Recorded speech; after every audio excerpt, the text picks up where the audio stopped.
Chapter 13. Mr. Marvel discusses his resignation. When the dust was gathering and Iping was just beginning to peep timorously forth again upon the shattered wreckage of its bank holiday, a short, thick-set man in a shabby silk hat was marching painfully through the twilight behind the beech woods on the road to Bramblehurst.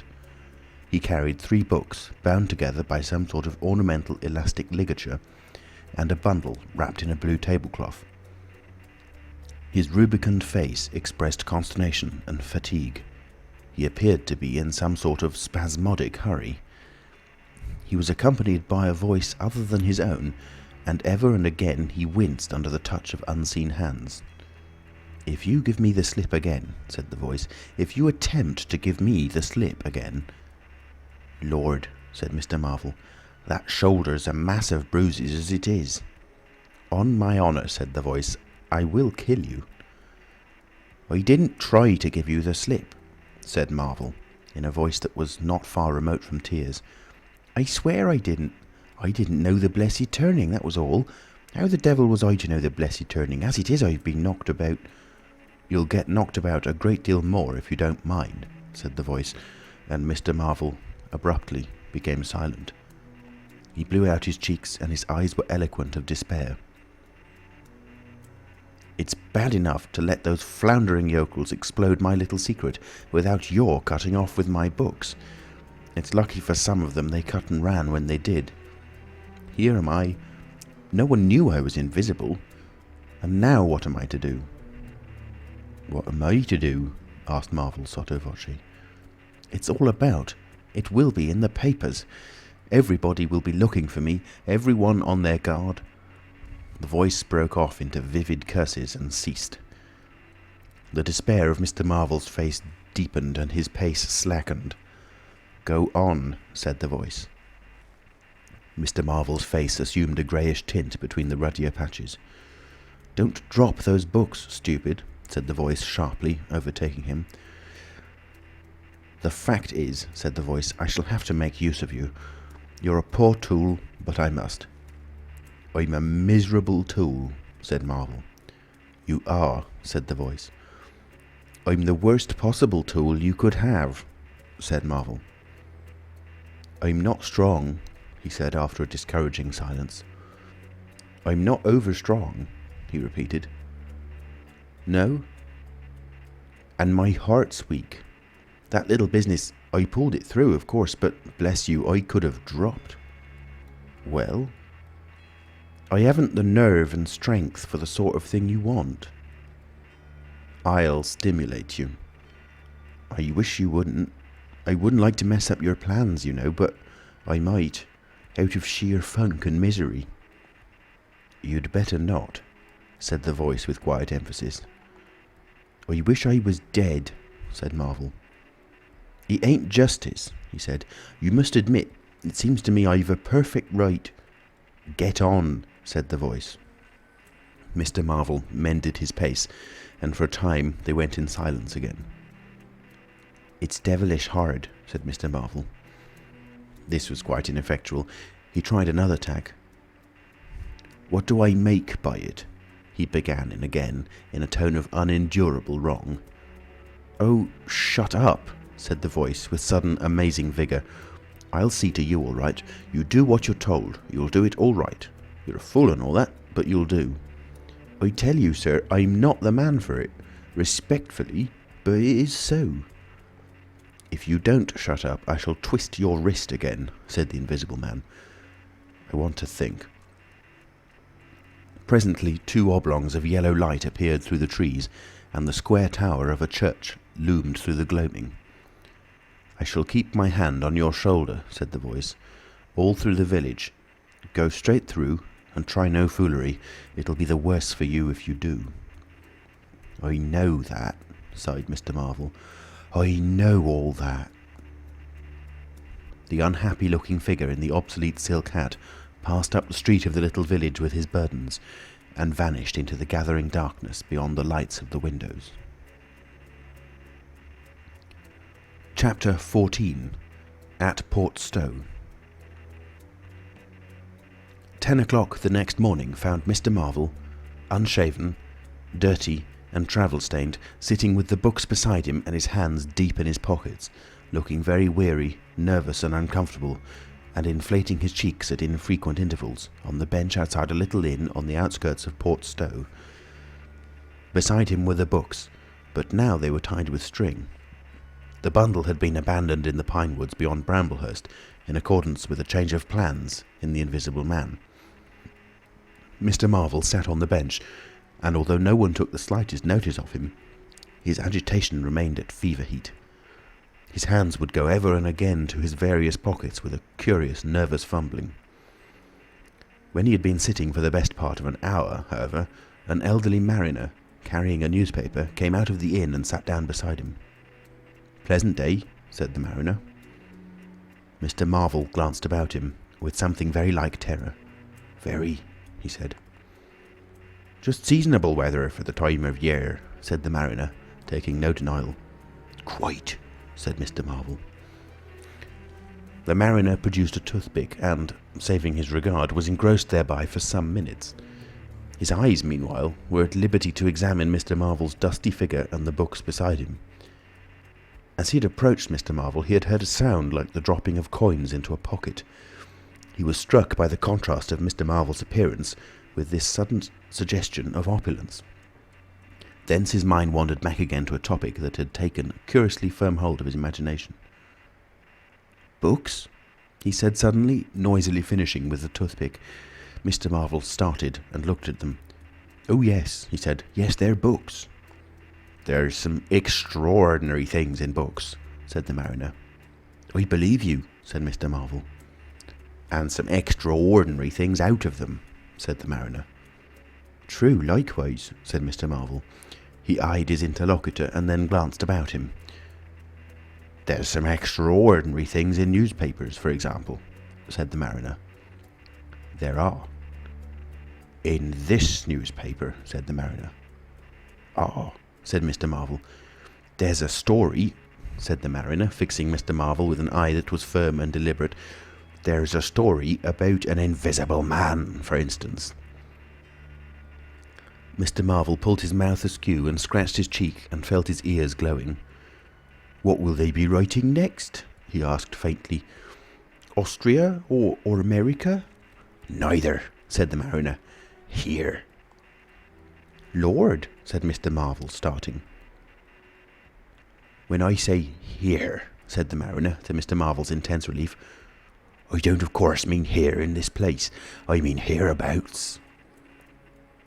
"An invisible man," said Mr. Marvel. "And what's he been up to?" "Everything," said the mariner, controlling Marvel with his eye and then amplifying. "Every blessed thing." "I ain't seen a paper these 4 days," said Marvel. "Iping's the place he started at," said the mariner.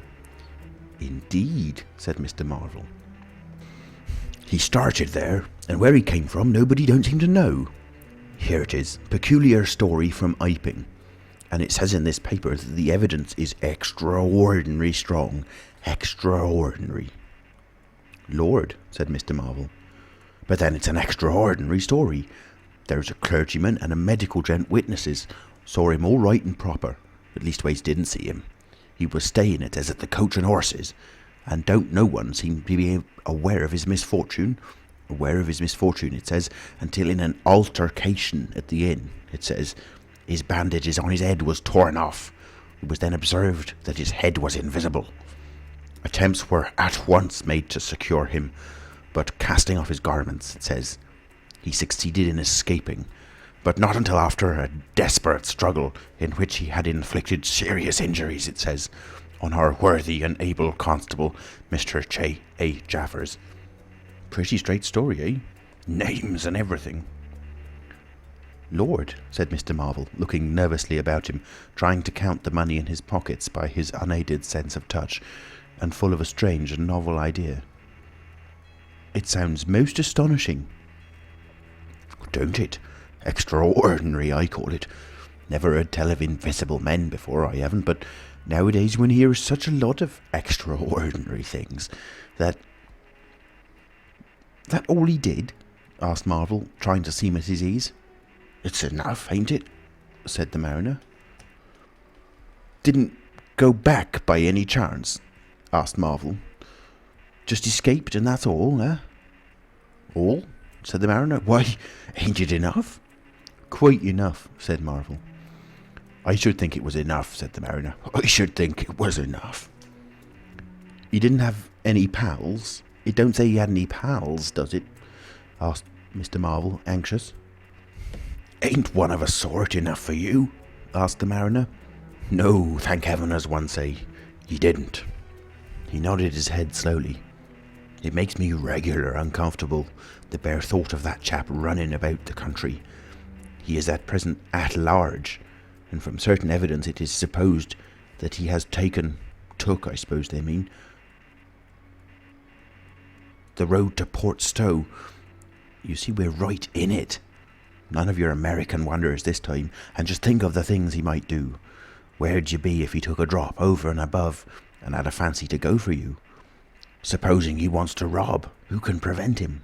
He can trespass, he can burgle, he could walk through the cordon of a policeman as easy as me, or you could give the slip to a blind man. Easier, for these here blind chaps hear uncommon sharp, I'm told. And wherever there was liquor, he fancied." "He's got a tremendous advantage, certainly," said Mr. Marvel. "And, well, you're right," said the mariner. "He has."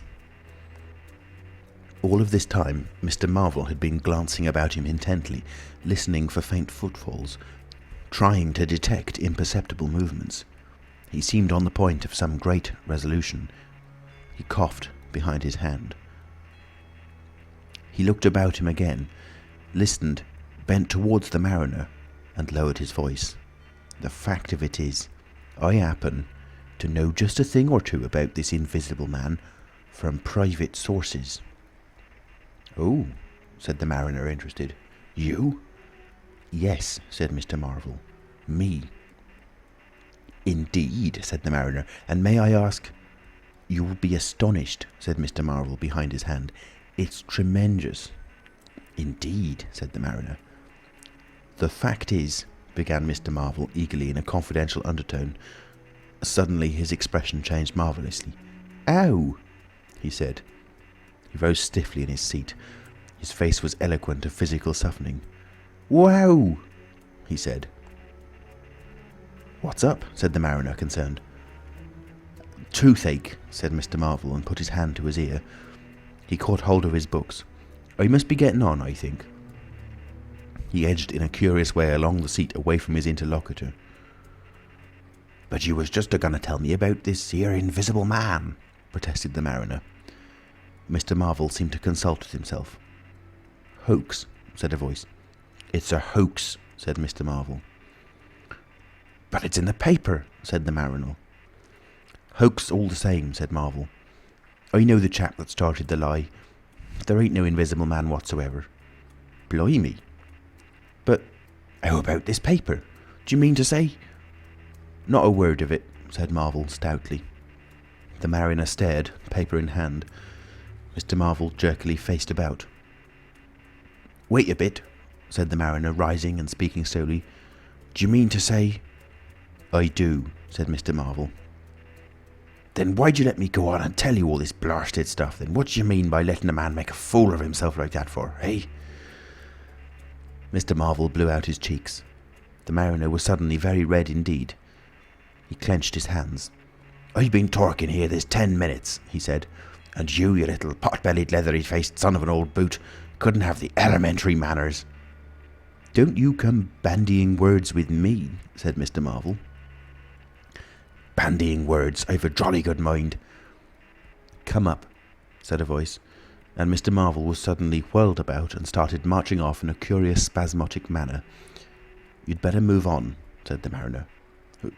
"Who's moving on?" said Mr. Marvel.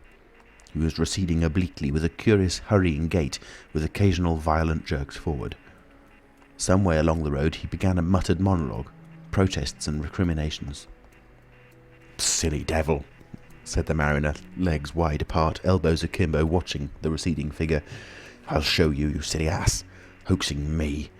It's here, on the paper." Mr. Marvel retorted incoherently, and, receding, was hidden by a bend in the road. but the mariner still stood magnificent in the midst of the way until the approach of a butcher's cart dislodged him. Then he turned himself towards Portstowe. "Full of extraordinary asses," he said softly to himself. "Just take me down a bit. That was his silly game. It's on the paper." And there was another extraordinary thing he was presently to hear that had happened quite close to him, and that was a vision of a fistful of money, no less, travelling without visible agency along by the wall at the corner of St. Michael's Lane. A brother mariner had seen this wonderful sight that very morning. He had snatched at the money forthwith and had been knocked headlong, and when he got to his feet the butterfly money had vanished. Our mariner was in the mood to believe anything, he declared, but that was a bit too stiff. Afterwards, however, he began to think things over. The story of the flying money was true, and all about that neighbourhood, even from the august London and Country Banking Company, from the tills of shops and inns, doors standing that sunny weather entirely open, money had been quietly and dexterously making off that day in handfuls and rouleaux, floating quietly along by walls and shady places, dodging quickly from the approaching eyes of men. And it had, though no man had traced it, invariably ended its mysterious flight in the pocket of that agitated gentleman in the obsolete silk hat, sitting outside the little inn on the outskirts of Portstowe. It was 10 days after, and indeed only when the Burdock story was already old, that the mariner collated these facts and began to understand how near he had been to the wonderful invisible man.